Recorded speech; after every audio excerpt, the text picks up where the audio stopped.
One of the most common questions I hear from families is, what should we fix before selling the home? You don't need to renovate to perfection. The goal is ready, not remodeled. Start with respect. This isn't just a property, it's someone's story.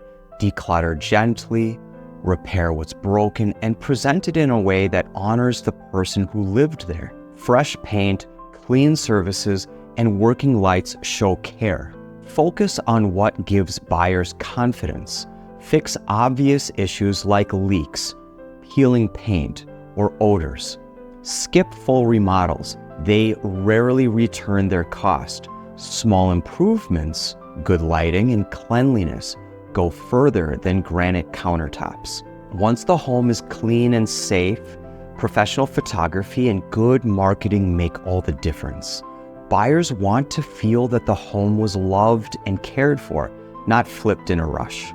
Preparing a probate home for sale is about balance, honor, and practicality.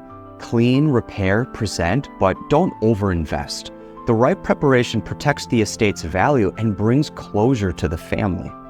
I'm Geoffrey Serdar with Serdar & Partners Real Estate Services, and this is Lake Minnetonka Probate, where we simplify the complex, honor every story, and guide families home.